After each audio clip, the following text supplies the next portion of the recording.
সতীপীঠ কঙ্কালীতলাতে বস্ত্র বিতরণ। বীরভূম জেলার 51 পীঠের অন্যতম পীঠ সতীপীঠ কঙ্কালীতলায় আজ বীরভূম জেলা সভাধিপতি কাজল শেখ সাধু সন্তদের আসন ও বস্ত্র বিতরণ করলেন। বেশ কয়েকদিন আগে অকাল বৃষ্টিতে নদীর জলে ডুবেছিল সতীপীঠ কঙ্কালীতলা। কঙ্কালীতলায় সাধু সন্ন্যাসীরা যারা মন্দির দেখাশোনা করেন তাদের বসার আসনটুকুও জলের তলায় চলে যায়।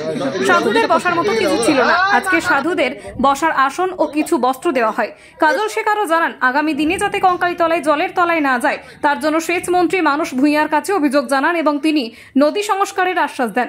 আগামী দিনে কঙ্কালীতলা জলের তলায় যাবে না বলে জানান। কাজী আমিনুল ইসলামের রিপোর্ট। খবর আছে যে কয়েকদিন আগে পরপর 1 মাস অন্তর এই কঙ্কালী মায়ের প্রাঙ্গণ জলে প্লাবিত হয়েছিল।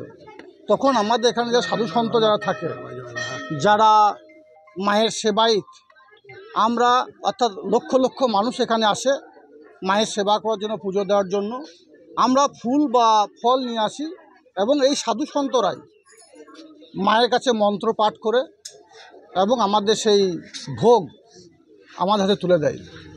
স্বভাবতই সেই সাধু সন্তদের বসার যে আসন জলে প্লাবিত হয়ে সেগুলো জলের তলায় চলে গেছে। আমরা তাই নানুর বিধানসভা বিধায়ক আছে, এখানে টিম মামন আছে, আমরা সকলে মিলিতভাবে সংঘবদ্ধভাবে সেই সাধু সন্তদের বসার আসন এবং তাদের জন্য কিছু বস্ত্র আমরা বিতরণ করলাম, যাতে তারাও সন্তুষ্ট থাকে এবং তারা খুশি হয়, এটাই, অন্য কিছু নয়। তো মানে বন্যায় ক্ষতি হয়েছে সেই বিষয়টা মাথায় রেখে কি এই উদ্যোগ? অবশ্যই বন্যায় ক্ষতি হয়েছে সেই বিষয়টা মাথায় রেখে আমাদের উদ্যোগ।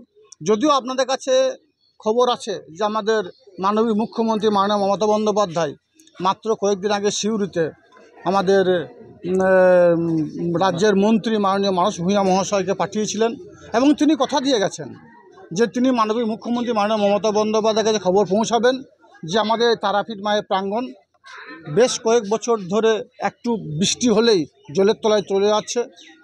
তখন এই মূর্তি আমাদের সরিয়ে নিয়ে গিয়ে অন্য কোথাও আমাদের পুজো পাঠ করতে হয়, এটা একসাথে জলের তলায় চলে যায়। তো এটাকে উচ্চ পর্যায়ে বৈঠক করে এবং অত্যাধুনিক যে ব্যবস্থা গ্রহণের মাধ্যমে এটাকে এমন একটা পর্যায়ে জায়গায় নিয়ে যাওয়া যাবে যেন আগামী দিনে এটা জলের তলায় না যায়।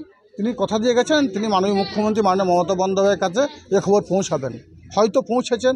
তাছাড়াও আমাদের আজ মাননীয় মুখ্যমন্ত্রী আগামীকাল আসছেন বোলপুরে প্রশাসনিক বৈঠকে। এই কঙ্কালী মায়ের মন্দির সম্বন্ধে আমরাও তুলে ধরব।